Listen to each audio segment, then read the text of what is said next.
गुरु शिष्य शिक्षा में आप सभी का स्वागत है। मैं नितेश आप सभी को जितने भी कम्पिटिटिव एग्ज़ाम्स हैं, जनरल कंपटीशन के जितने भी एग्ज़ाम हैं, मैं सभी का तैयारी करवाऊंगा आपको। चाहे बैंकिंग हो, एसएससी हो, रेलवे हो या कोई डिफेंस एग्ज़ाम हो, किसी का भी मैं पूरे कंसेप्ट के साथ आपको अच्छे से पढ़ाऊँगा और बेसिक लेवल से 0 टू इन्फिनिटी लेवल तक मैं आपको पढ़ाऊँगा। आज मैं शुरू करने जा रहा हूँ रेशियो एंड प्रोपोर्शन। इसको पढ़ने के बाद आप चाहे किसी भी एग्ज़ाम में बैठते हो, चाहे SSC CGL, CHSL, banking, railway, कोई भी डिफेंस एग्ज़ाम या किसी भी एग्ज़ाम में बैठते हो, इससे ज़्यादा आपको कहीं नहीं पूछेगा और आप इसको अच्छे से क्लियर कर लेते हो तो आपको कहीं पर भी कोई भी दिक्कत नहीं होगा और सारे एग्ज़ाम में आपको क्वेश्चन बनेंगे। ठीक है, तो मैं शुरू करता हूँ रेशियो एंड प्रोपोर्शन। सबसे पहले रेशियो होता क्या है, हम सभी के मन में ये क्वेश्चन होगा, जो रेशियो होता क्या है। तो रेशियो का मतलब तो आप सबको पता ही है, जो अनुपात होता है। तो इसको हम कैसे बोलते हैं? First of all, A/B is called ratio if A and B are of same type। हम रेशियो किसे बोलते हैं? A/B is called ratio if A and B are of same type. मतलब A/B को रेशियो तब बोलते हैं हम लोग जब A and B same type का हो, सेम प्रकार का हो। तो फॉर एग्जांपल, अगर हम बॉयज बाय गर्ल्स का रेशियो निकालें तो क्या ये होगा? ये बिल्कुल भी नहीं होगा। क्यों नहीं होगा? क्योंकि मैं डिफिनेशन क्या बोला हूँ आपको, A/B is called ratio if A and B are of same type. लेकिन यहाँ पर बॉयज़ एंड गर्ल्स क्या हैं? डिफरेंट हैं। बहुत सारे जगह तो बोल दिया जाता है बॉयज़ एंड गर्ल्स का रेशियो निकालो, लेकिन ये बिल्कुल गलत होता है। हम इसको ऐसे नहीं बोल सकते हैं क्योंकि बॉयज़ एंड गर्ल्स दोनों डिफरेंट हैं। अगर यहीं पे हम लगा दें number of boys bye number of girls, अब इसका रेशियो हम बिल्कुल निकाल सकते हैं। क्यों? क्योंकि यहाँ पे नंबर पूछा गया है, number of boys bye number of girls. तो इसका रेशियो हम लोग निकाल सकते हैं क्योंकि यहाँ पर हमारा डिफिनेशन सही होता है A/B is called ratio if A and B are of same type. ये दोनों सेम टाइप है क्योंकि दोनों केस में संख्या पूछा गया है, नंबर पूछा गया है। तो हम इसको ऐसे बोलते हैं और ऐसे लिखेंगे भी हम लोग। ये तो कंसेप्ट आपका क्लियर हो गया।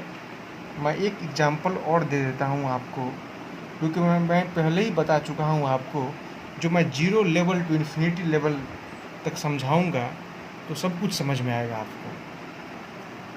अगर मैं number of male by number of female लिख दूँ तो ये बिल्कुल सही होगा। इसका रेशियो हम लोग निकाल सकते हैं। क्यों निकाल सकते हैं? क्योंकि दोनों केस में नंबर है, number of male by number of female. अगर सिर्फ यहाँ पर मेल एंड फीमेल का रेशियो रहता तो हम नहीं निकालते। क्यों? क्योंकि वो डिफरेंट हो जाता, हम नहीं निकाल सकते। लेकिन यहाँ पर number of male by number of female है, इसलिए हम इसका रेशियो निकालेंगे।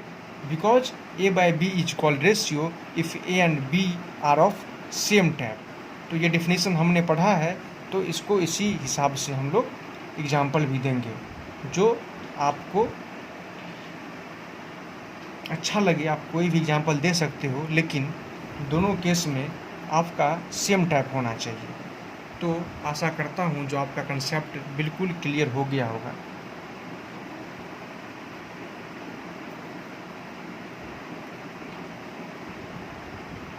अब मैं आपको बताने जा रहा हूँ, जब रेशियो पढ़ोगे तो एक आएगा आपका डुप्लीकेट रेशियो। डुप्लीकेट रेशियो क्या होता है? डुप्लीकेट रेशियो ऑफ अगर ए बाय बी रहे तो आप A square by B square बोलोगे। क्लियर है? अगर आपको सब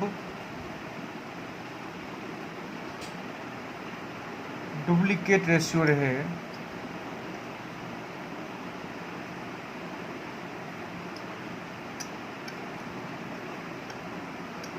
सब duplicate ratio of A by B क्या होगा, तो इसमें हम लोग क्या करेंगे, root under A by B लिखेंगे। Duplicate ratio of A by B equals to A square by B square, and अगर sub duplicate ratio of A by B रहे तो आप root under A by B लिखेंगे। ठीक है? अगर triplicate ratio of A by B रहे तो यहाँ पर आप गौर से देखो, ट्रिप्लिकेट मीन्स ट्री मीन्स क्या होता है, 3, तो इसको हम लोग लिखेंगे ए क्यू बाय बी क्यू। इतना क्लियर हो गया आपको? अब आगे बढ़ते हैं।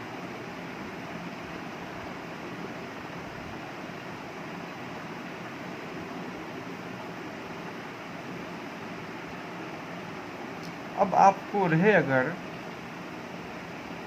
सब ट्रिप्लिकेट तो हमने पढ़ लिया, अब सब ट्रिप्लिकेट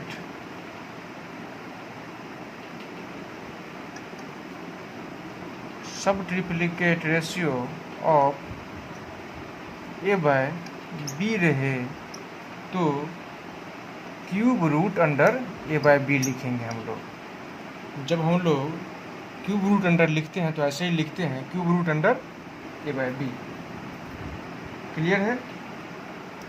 तो आप डुप्लीकेट रेशियो भी समझ गए, सब डुप्लीकेट रेशियो भी समझ गए, ट्रिप्लिकेट रेशियो भी समझ गए, एंड सब ट्रिप्लिकेट रेशियो भी समझ गए। तो मैं आपको एक क्वेश्चन दे देता हूँ, चेक करता हूँ आपको समझ में आया या नहीं। अगर क्वेश्चन रहे फाइंड सब ट्रिप्लिकेट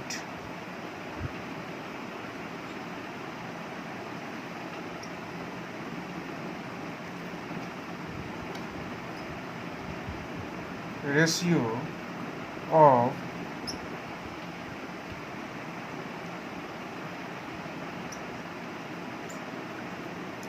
(27/8). अगर आपको क्वेश्चन रहे फाइंड सब ट्रिप्लिकेट रेशियो ऑफ 27/8, तो हम आपको पढ़ाए हैं, क्या पढ़ाए हैं, सब triplicate ratio formula cube root under A by B, cube root under A by B. तो इसी फार्मूला पर हम लोग लिख लेंगे क्यूब रूट अंडर ए के जगह क्या है हमारा 27 एंड बी के जगह क्या है हमारा 8।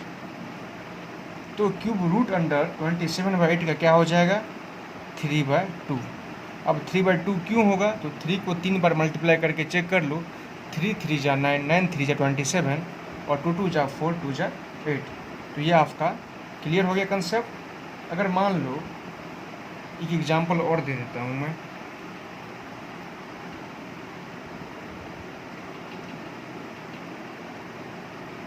अगर फाइंड सब ट्रिप्लिकेट रेशियो ऑफ 125/8 रहे अगर तो 125/8 को फिर हम लोग उसी formula बैठाएंगे cube root under A by B.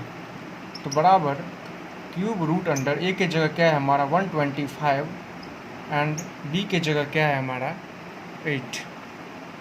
तो क्या हो जाएगा हमारा 5/2। क्यों हो जाएगा, 5 5 जा 25, 25 5 जा 125 और 2 2 जा 4, 2 जा 8। और क्यूब रूट निकालना तो बिल्कुल आसान है, आप आराम से निकाल सकते हो, लेकिन आप शॉर्ट में ऐसे पता कर सकते हो। ठीक है? तो ये सब तो बहुत छोटा है 125/8, तो आप तो इसको याद किए ही होंगे, इसको इस तरह से आप लिख सकते हो। और वैसे अगर बड़ा रहे, अगर आपको क्यूब रूट नहीं समझ में आए जो क्या लिखें, तो आप क्यूब रूट वहाँ से आप निकाल लेना। क्लियर है? तो ऐसे आप ऐसे भी मल्टीप्लाई करके आप पता कर लोगे। अगर छोटा रहे या बड़ा रहे, बनाते बनाते आपको प्रैक्टिस हो जाएगा। ठीक है।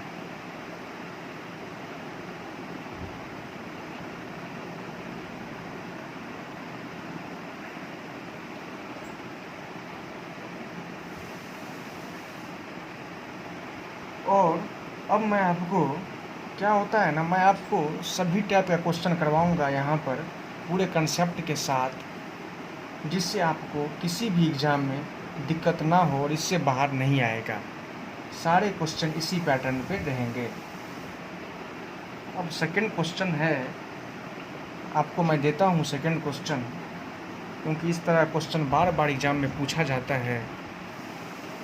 मान लो अगर a is to b equals to 3 is to 5 रहे, b is to c equals to 2 is to 7 रहे, तो पूछ देगा a is to b is to c equals to क्या होगा।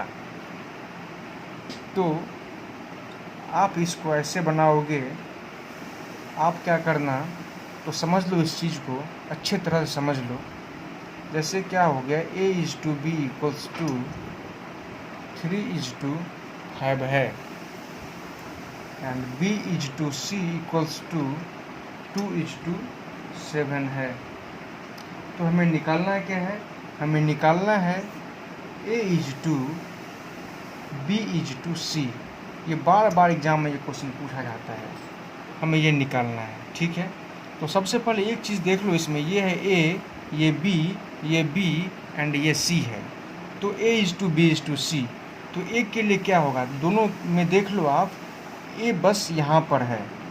तो हम क्या करेंगे, यहाँ से लाइन लेना शुरू करेंगे, और जहाँ a तो कहीं दिखाई नहीं दे रहा है हमें, तो एकदम सीधी आप आ जाओ नीचे के तरफ। नीचे आ जाओगे एक ही लाइन में, तो 3 2 जा 6 हो जाएगा। क्लियर है। अब b देखो आप, क्योंकि b पूछ रहा है, तो b कहाँ पे है, तो b इधर भी है और एक b इधर है। तो आप यहाँ से स्ट्रेट जाओगे, स्ट्रेट आते आते आप यहाँ नीचे आओगे, तो ये 5 2 जा क्या हो गया आपका 10 हो गया। अब बचा क्या, c। अब c देख लो, ऊपर तो है नहीं, बस नीचे है, तो आप क्या करोगे, एकदम स्ट्रेट चले जाओ। 5 7 जा 35। क्लियर हो गया आपका। एक चीज़ समझ लो आप, जब a is to B equals to 3 is to 5, b is to c equals to 2 is to 7, तो दिया ही था क्वेश्चन में, हमें निकालना था a is to B is to c। तो हम क्या किए, a देखें सिर्फ ऊपर में है और कहीं नहीं है, नीचे में a तो कहीं नहीं है, तो एकदम ऊपर से एकदम स्ट्रेट नीचे आ जाएंगे हम। जब नीचे आएंगे तो 3 2 जा 6 मल्टीप्लाई कर देंगे। फिर b देखो, एक इधर भी है ऊपर और b नीचे में है, तो यहाँ से स्ट्रेट लाइन हम नीचे b के तरफ चले जाएंगे, तो 5 2 जा 10। अब c देख लो, ऊपर नीचे में, बस नीचे में है, तो नीचे से स्ट्रेट ऊपर चले जाएंगे हम, 5 7 जा 35। ये कंसेप्ट आपका क्लियर हो गया। अब आपको एग्ज़ाम में पूछे इस तरह का क्वेश्चन, तो आप आसानी से बना दोगे।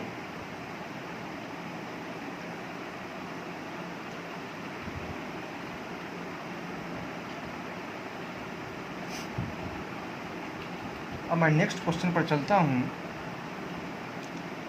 इस तरह का क्वेश्चन बार बार एग्जाम में पूछा जाता है। मान लो आपको a is to B equals to 1 is to 2 दिया हुआ है, b इज टू c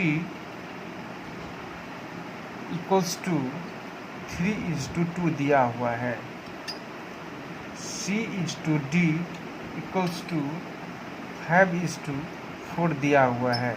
आपको अब बोले a is to b is to c is to d निकालने के लिए, अगर बोले आपको, तो बार बार ये एग्ज़ाम में इस तरह का क्वेश्चन पूछा जाता है। तो सबसे पहले आप क्या करोगे, तो a कहाँ पे है, देख लो, a b b c c d। a सिर्फ ऊपर में है और कहीं नहीं है, तो एकदम स्ट्रेट हम नीचे आ जाएंगे। नीचे आ गए तो 1 3 जा 3 3 5 जा 15, हमने लिख दिया। अब बी कहाँ है, तो बी एक ऊपर में है और नीचे में यहाँ पे है, यहाँ पर आ जाएंगे, और कहीं नहीं है तो बिल्कुल स्ट्रेट आ जाएंगे हम। 2 3 जा 5, सॉरी 2 3 जा 6, 6 5 जा 30। क्लियर हो गया। अब क्या है, सी कहाँ पे है, तो यहाँ पर है सी और एक यहाँ पर है। यहाँ से हम स्ट्रेट चले जाएंगे और यहाँ पर आ जाएंगे इस सी के पास। 2 2 जा 4, 5 जा 20। अब डी कहाँ पर है, तो डी ना ही ऊपर है ना ही नीचे है, बस यहाँ पर डी है, तो बिल्कुल स्ट्रेट हम चले जाएंगे। 2 2 जा 4, 4 4 जा 16। तो ये आंसर हो गया हमारा 15:30:20:16। कोई दिक्कत, कंसेप्ट क्लियर हो गया आपका। अब हम चलते हैं नेक्स्ट क्वेश्चन पे। फिर से मैं बता दूं एक बार इस चीज़ को, देख लो। A:B = 1:2 दिया गया है, B:C = 3:2 दिया गया है, C:D = 5:4। तो A:B:C:D निकालना है।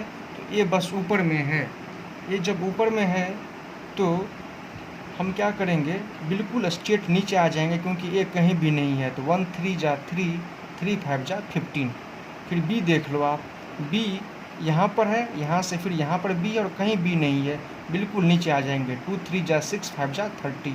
अब सी ऊपर में नहीं है, नीचे में है, तो नीचे से पहले हम यहाँ पर स्ट्रेट चले जाएंगे और फिर सी यहाँ पे है तो मुड़ जाएंगे। 2 2 जा 4, 5 जा 20। डी, अब डी देख लो, डी यहाँ पर है नीचे में और कहीं भी डी नहीं है, बिल्कुल स्ट्रेट चले जाएंगे। 2 2 जा 4, 4 4 जा 16। क्लियर, कंसेप्ट हो गया आपको। चलिए अब हम नेक्स्ट क्वेश्चन पर चलते हैं।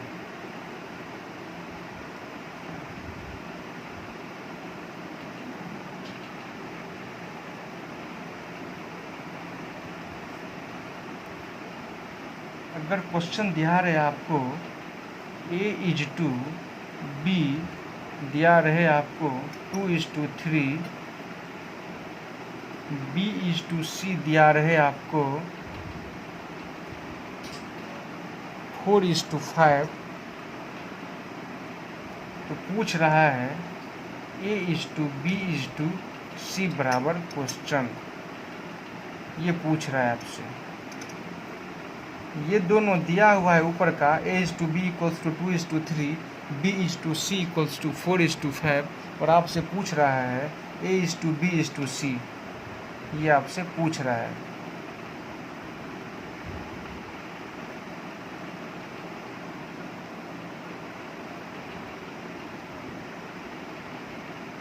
तो आपको तो कंसेप्ट क्लियर ही है।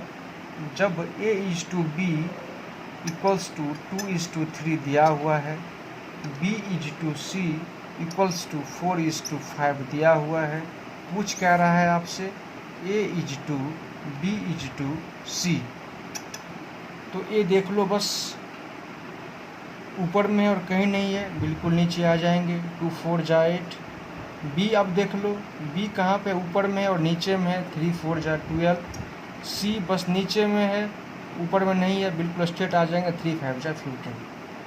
ये क्वेश्चन आपको हमने बनाने के लिए दिया था, जिससे आपका कंसेप्ट और क्लियर हो जाए। अब क्लियर हो चुका है आपका कंसेप्ट, अब मैं दावे के साथ कह सकता हूँ। तो इस तरह का क्वेश्चन रहेगा तो आप आसानी से कर लोगे। एक क्वेश्चन एग्जाम में पूछा गया था,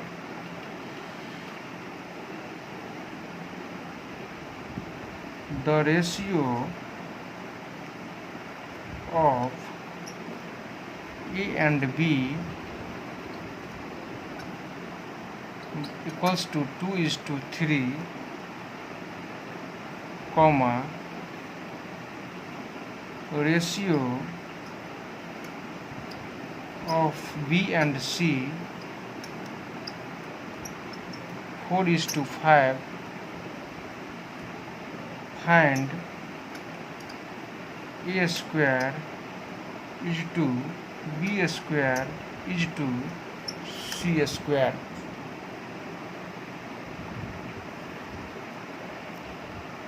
क्वेश्चन आपने तो समझ लिया या नहीं? क्वेश्चन है the ratio of A and B equals to 2:3, ratio of B and C equals to 4:5, then find A square is to B square is to C square. ये फाइंड करना है। तो सबसे पहले जब क्वेश्चन में दिया हुआ है ratio of A and B, तो ratio of A and B को हम ए इज टू बी लिख सकते हैं, क्योंकि रेशियो को तो ऐसे ही डिनोट करते हैं हम लोग। तो ए इज टू बी हमारा दिया हुआ है 2:3। अब क्या है ratio B and C, B is to C दिया हुआ है हमारा 4:5। पूछ रहा है हमसे A square is to B square is to C square, ये हमसे क्वेश्चन पूछ रहा है। तो सबसे पहले मैं एक चीज़ बताना चाहता हूँ आपको, निकालना कैसे है। तो सबसे पहले आप क्या करो, तो इससे क्या करो आप A is to B is to C निकाल लो। A is to B is to C निकालोगे तो ए बस ऊपर में है, नीचे में कहीं नहीं है, तो 2 4 जा 8, आपको तो पता चल गया होगा। बी ऊपर में है और नीचे में है, 3 4 जा 12, सी बस नीचे में है ऊपर में नहीं है, 3 5 जा 15। ठीक है, ये निकल गया। पूछ क्या रहा है A square is to B square is to C square, ये पूछ रहा है आपसे। तो अब देख लो ए स्क्वायर ए के लिए हमारा क्या है 8, तो 8 8 जा 64। बी के लिए क्या है हमारा 12 और बी स्क्वायर निकालना है, 12 12 जा 144। अब सी क्या है हमारा 15, तो यहाँ पर क्या करोगे आप 15 का स्क्वायर कर दोगे। ठीक है, 15 का जब स्क्वायर करोगे तो क्या आ जाएगा, आपको क्या आएगा ये बता दो आप।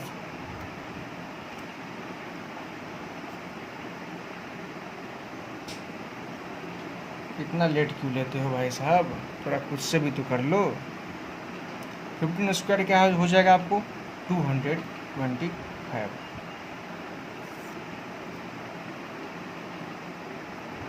Concept clear? हमारा पूछ क्या रहा था A square is to B square is to C square, हमने क्या किया, तो A square is to B square is to C square हमने यहाँ पे निकाल दिया।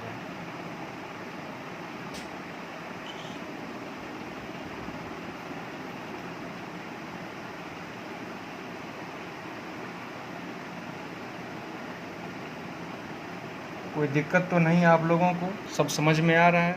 मैं आशा करता हूँ आप सभी को सब कुछ समझ में आएगा, क्योंकि इससे पहले भी जो भी स्टूडेंट नहीं भी पढ़ा होगा कुछ भी, उसको भी समझ में आएगा, क्योंकि मैं पूरे जीरो लेवल से पढ़ा रहा हूँ और 0 to इन्फिनिटी मैं ऊपर के लेवल तक पढ़ाऊँगा, अनंत लेवल तक पढ़ाऊँगा।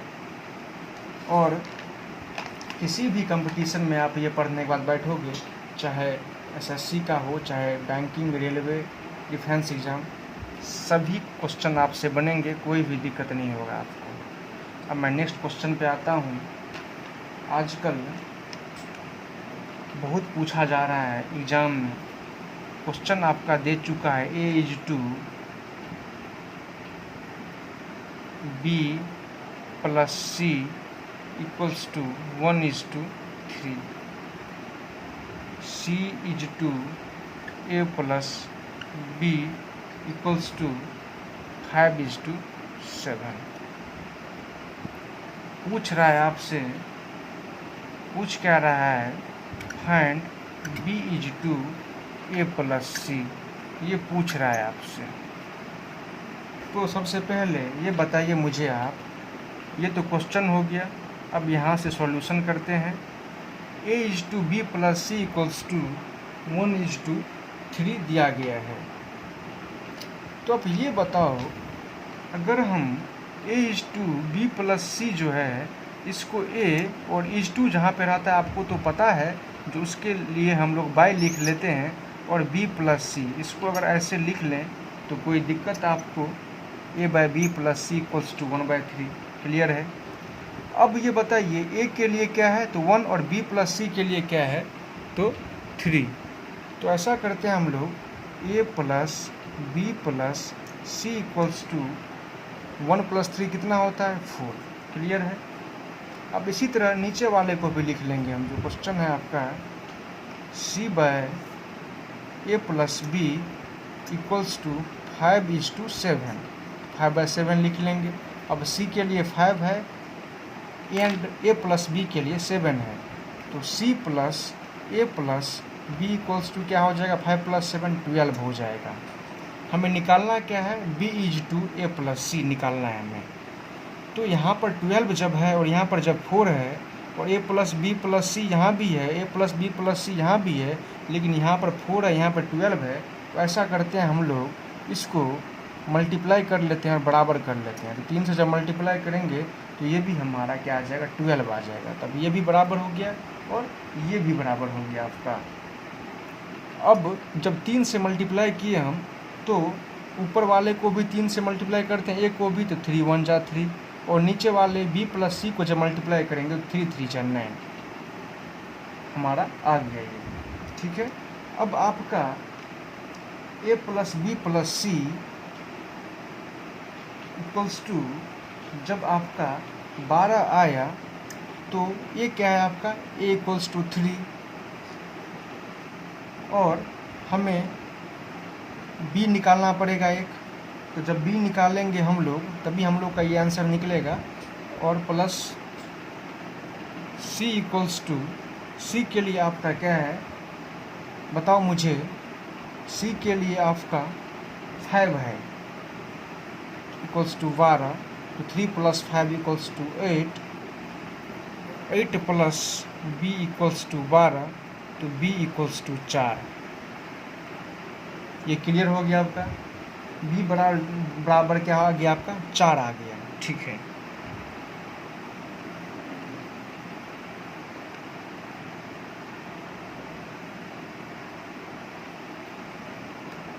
जब b इक्वल्स टू आपका 4 आया, और आप एक चीज़ गौर करो, आपका क्वेश्चन क्या है, c/a+b। ठीक है, तो जब c/a+b आपका क्वेश्चन है, क्वेश्चन आपका b/a+c है। कभी कभी हो जाता है बताने क्रम में, क्वेश्चन को ही मैं दोबारा पढ़ लिया।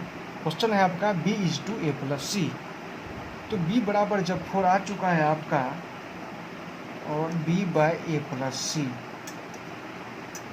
और हमारा a क्या था हमारा, a हमारा था 5 और c था हमारा 3, तो 4/8 equals to 1/2 equals to 1:2। Clear? कोई दिक्कत आपको समझने में? अगर कोई दिक्कत है तो मैं फिर से रिपीट कर दूंगा। क्वेश्चन में तो हमसे यही पूछ रहा है b/a+c, तो b/a+c इक्वल्स टू हमारा आया 1/2, और जब इसको रेशियो में निकालेंगे b/a+c तो हमारा क्या निकल गया, 1/2 1:2। ठीक है,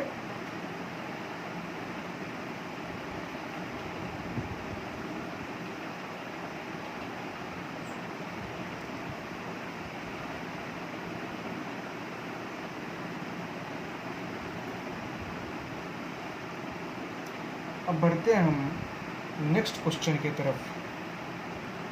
मुझे ऐसा लग रहा है जो आपको कहीं प्रॉब्लम तो नहीं इस क्वेश्चन में, तो मैं फिर से एक बार रिपीट कर दे रहा हूँ।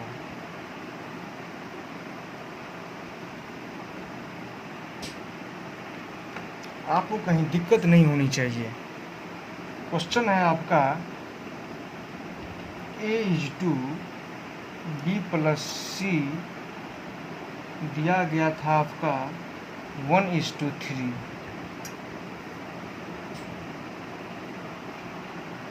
c/a+b दिया गया था 5:7।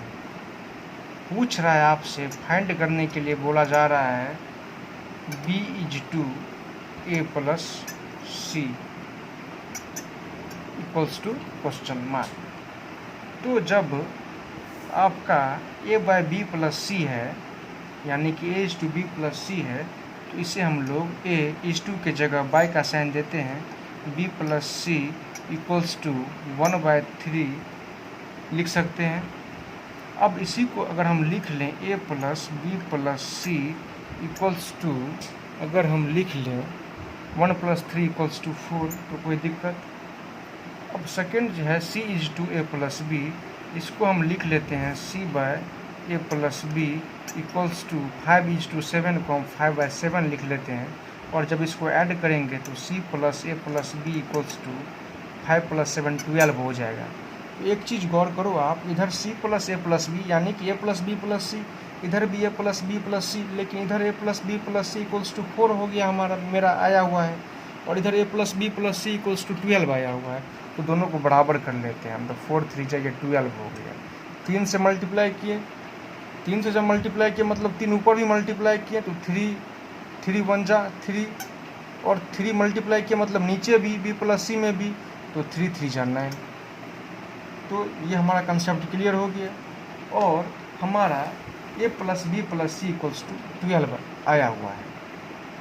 तो आप देख लो c हमारा क्या है 5, a हमारा क्या है, a के लिए 1 मत लिखना आप, क्योंकि आपने 3 से मल्टीप्लाई करके a को यहाँ पर इस 1 को आपने 3 बनाया है और इस 3 को आपने 9 बनाया हुआ है, तो आपका यही है। तो a आपका क्या है, a आपका 3 है। हमें b निकालना पड़ेगा, क्योंकि यहाँ पर b is to a + c है, तो हमें b एंड a + c का वैल्यू निकालना पड़ेगा। तो पहले b निकाल लेते हैं हम लोग। तो यहाँ 8 + b इक्वल्स टू 12, तो b इक्वल्स टू 12, ये 8 इधर चला जाएगा उस साइड, RHS में चला जाएगा राइट हैंड साइड में, तो 12 - 8 इक्वल्स टू हमारा आ गया 4। b जब 4 आ गया मेरा, तो अब क्वेश्चन में क्या है हमारा, b is to a + c, यानी कि b/a + c हमें निकालना है, और b इक्वल्स टू आपका 4 है, ठीक है। और जब b इक्वल्स टू 4 है और a क्या है आपका, तो a के लिए आपका 3 है, और c के लिए आपका क्या है, c के लिए हमने क्या निकाला था, ये 5, तो 5, तो 4/8 इक्वल्स टू, जब कट करेंगे तो 1 2 जा 2, 1/2 इक्वल्स टू 1:2 हमारा आंसर हो गया। तो क्वेश्चन में यही पूछ रहा है आपसे b is to a + c, तो b इज टू, ये b/a + c को b is to a + c लिखेंगे, इक्वल्स टू क्या हो गया हमारा 1/2 इक्वल्स टू 1:2, 1:2 आपका ये आंसर हो गया।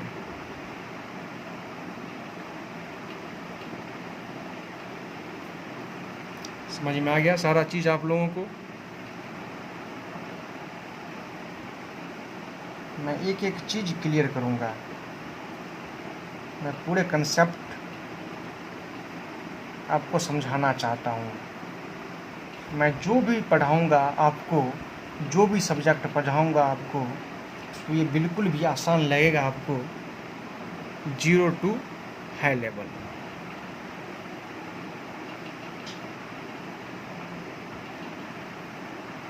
ये क्वेश्चन देखो आप,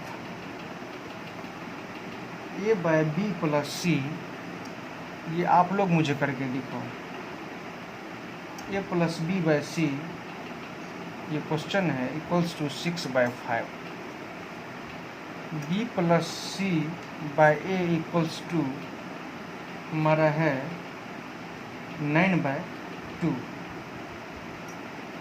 तो पूछ रहा है हमसे a + c/b equals to question, ये आप करके देखो। तो आप वही तरीका से करोगे, फिर से ये पूछा गया क्वेश्चन है ये सब। a + b/c है, तो इसे हम a + b + c लिख सकते हैं। a + b + c equals to क्या हो गया हमारा 6 + 5 11। अब नीचे में सेम चीज़ b + c + a equals to 9 + 2 की क्या हो गया हमारा 11। आप देख लीजिए इस केस में दोनों में बराबर आ गया, a + b + c इधर भी, a + b + c इधर भी, तो हमें बराबर करने की ज़रूरत नहीं है, ये तो और आसान हो गया। आपको निकालना क्या है, a + c/b, ठीक है। तो ऐसा करते हैं हम लोग, b + c आपका क्या है 9 दिया था, a 2 दिया था, इधर a + b 6 दिया था, c इक्वल्स टू 5 दिया था। तो हम यहाँ से क्या करते हैं, b निकाल लेते हैं, b, और c + a आपका क्या दिया हुआ है, तो c + a के लिए आप क्या करो, तो c equals to 5, a equals to 2। ये दिया हुआ है ना आपके लिए c प्लस ए, c के लिए 5, a के लिए 2, तो 5 प्लस 2 इक्वल्स टू 7 हो जाता है, इक्वल्स टू 11 इधर लिखो आप, और b plus 7 equals to 11, b equals to 11 minus 7 equals to 4। जब b इक्वल्स टू 4 आ गया आपका, जब b इक्वल्स टू 4 आ गया आपका, तो आप आराम से a plus C by B निकाल लोगे।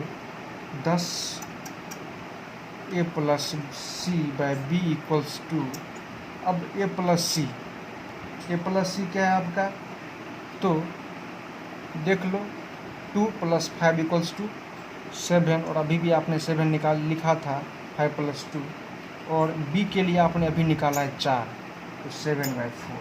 तो हमसे पूछ रहा था a plus C by B equals to 7/4 answer. कोई दिक्कत? आशा करता हूँ आप सभी को समझ में आ गया होगा। मैं आज यहाँ पर इस क्वेश्चन पर ख़त्म करता हूँ, और इससे आगे मैं आपको नेक्स्ट क्लास में पढ़ाऊँगा। क्वेश्चन 8 तक यहाँ पर आपने समझ गया सारा चीज़ अच्छे तरह से।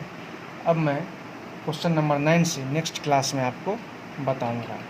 आप इसे रिवाइज कर लो। Bye, good night.